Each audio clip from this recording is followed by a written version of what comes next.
বাজারের অবস্থা দেখেছেন? বাজার কিন্তু একেবারে ডাউন ট্রেন্ড। দেখে মনে হচ্ছে উঠছে, দেখা গেল 0.68% উঠলো, কিন্তু আবার 1.42% ডাউন হয়ে গেল। দেখা গেল আবার উঠলো 0.48, ডাউন হয়ে গেল কিন্তু 1%-এর মতো। প্রতিদিন একটু উঠছে আবার পড়ছে, মানে টোটালি এটাকে বলা হয় ডাউন ট্রেন্ড, নিচের দিকে। আজকে একটা ভীষণ গুরুত্বপূর্ণ ভিডিওর মধ্যে এসছি, যে ভিডিওটা গত পরশুদিন আমার একটা ক্লায়েন্ট এবং তার আগে বেশ কিছু ক্লায়েন্টের ধাক্কাটা খেয়েছে। তারা তাদের ম্যাক্সিমাম টাকাটাকে এই বাজারে রেখেছে, এখন মাথায় হাত দিয়ে বসে আছে। তারা অন্য কোথাও কিছু রাখেনি, কারণ এখানে এমন অবস্থা তাদের মনে রয়েছে যে ভাবছে তারা বোধহয় বিরাট কিছু কাণ্ড করা সম্ভব হবে বাজারে। কিন্তু মার্কেট যখন পড়ছে এবং এই পড়ার যেখানে শেষ নেই, সেখানে টোটাল পোর্টফোলিও তাদের প্রত্যেকের রেড হয়ে গেছে, এবং অনেকেরই তোমাদের মতো। তাহলে আজকের এই ভীষণ গুরুত্বপূর্ণ ভিডিওর মধ্যে এমন বিষয় আমি জানাতে চলেছি যেগুলো সারা জীবনের মনে রাখার মতো বিষয়। সেটা হচ্ছে ইনভেস্টমেন্টের আসল যে ফর্মুলা, সেটা নিয়ে কিন্তু কথা বলবো। এই যে ফর্মুলাগুলো রয়েছে, ফর্মুলাগুলোকে নিয়ে কিন্তু কথা বলছি ইনভেস্টমেন্ট মানে স্টক ইনভেস্টমেন্ট এবং আদার ইনভেস্টমেন্ট। ভীষণ গুরুত্বপূর্ণ। আসা যাক, নতুন থাকলে সাবস্ক্রাইব করে রাখবেন, পুরোনোদের অজস্র লাইক কমেন্টসের মুগ্ধ করেন। প্রথম যে ঘটনা থেকে যাবো সেটা হচ্ছে কিন্তু সব কিছু একসঙ্গে ইনভেস্টমেন্ট নয়। ইনভেস্টমেন্টে যদি করতে হয়, সেই ইনভেস্টমেন্টের জন্য কথা আমি প্রথম বলবো, সেটাকে আমি বলছি অ্যাসেট অ্যালোকেশন রুল।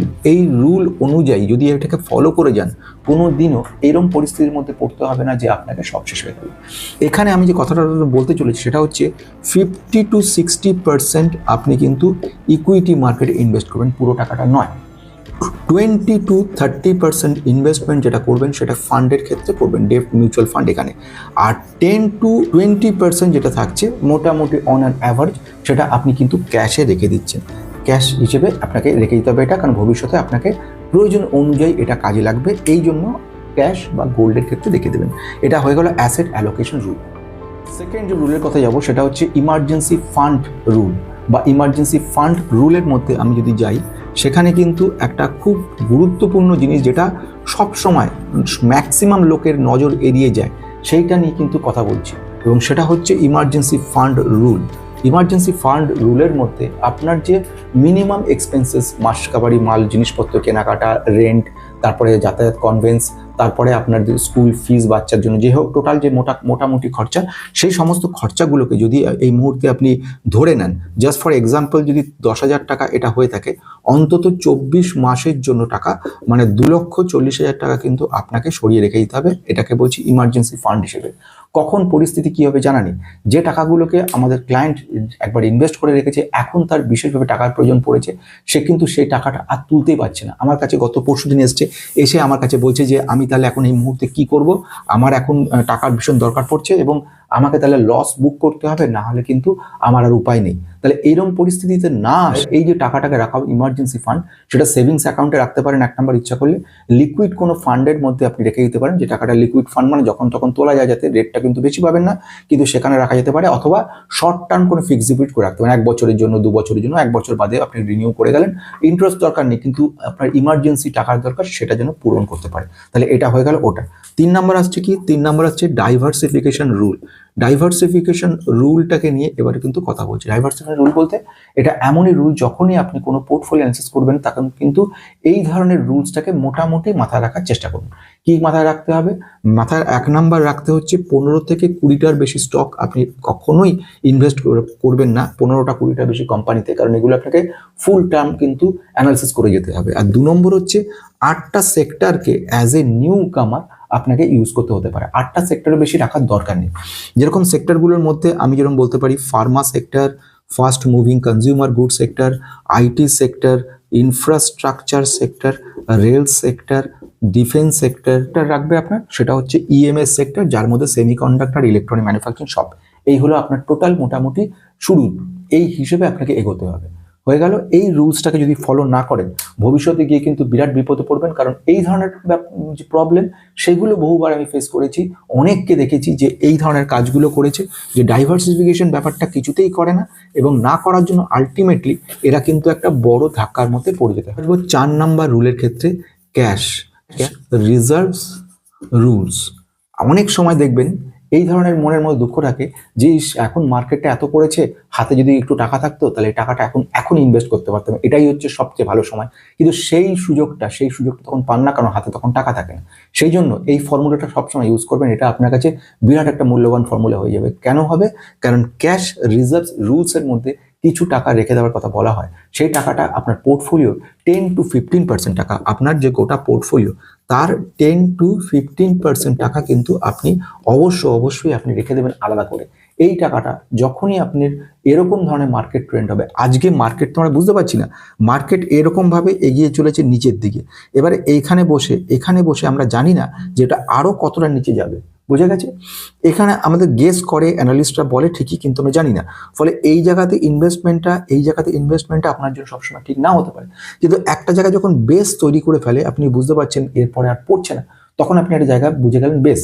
এবার সেই সময়তে যদি আপনি ইনভেস্টমেন্ট ঠিকঠাক মতো করতে পারেন বড় লেভেল, তাহলে আলটিমেটলি এটা কিন্তু আপনাকে একটা বিরাট বড় অপরচুনিটি ভবিষ্যতে দেবে। এবং বড় যারা ইনভেস্টমেন্ট অ্যাডভাইজার আছে তাদের কথা অনুযায়ী সবচেয়ে বড় ইনভেস্টমেন্ট তখনই সম্ভব যখন মার্কেটটা সবচেয়ে বেশি পড়ে। এবার আসছি 5 নাম্বার পয়েন্টের দিকে, সেটা হচ্ছে ইনভেস্টমেন্ট করুন একটা সিস্টেমেটিক ওয়েতে করুন। সিস্টেমেটিক ইনভেস্টমেন্ট প্ল্যানের মাধ্যমে কাজটা করুন। কিভাবে? যদি ইকুইটি কোম্পানিতে ইনভেস্ট করেন, একটা করে 2000 কি 3000 কি 5000 টাকা প্রতি মাসে ইনভেস্ট করতে থাকুন। এইভাবে ইনভেস্টমেন্টে এগিয়ে নিয়ে যান। কখনো একসঙ্গে বড় টাকা ইনভেস্ট করতে যাবেন না। একটা ফিক্সড ম্যাচিউর করলে পুরো টাকাটা ঢেলে দিলাম, নো। টাকাটা সেভিংসে রাখুন, রিজার্ভসে রাখুন, প্রয়োজন মতো অল্প করে ইনভেস্ট করে থাকুন, না হলে পুরোটাই রেখে দিন, যখন মার্কেটটা মোটামুটি পড়লো তখন রাখবেন। তাহলে সিস্টেমেটিক ইনভেস্টমেন্ট প্ল্যানের মাধ্যমে 1000 টাকা হোক কিংবা 10,000 টাকা হোক, যে টাকাটাই হোক, আপনি কিন্তু কনস্ট্যান্টলি ইনভেস্ট করে যাবেন। এটা আপনাকে আপনার নিজের ওপেনিংটাকে খুলে দেবে। তাহলে এইটা হয়ে গেল আমাদের টোটাল 5টা রুলস। এবারে খুব ইন্টারেস্টিং একটা কথা নিয়ে কথা বোঝাবো, সেটা হচ্ছে age base rules. Age base রুলটা কিন্তু খুব ইন্টারেস্টিং।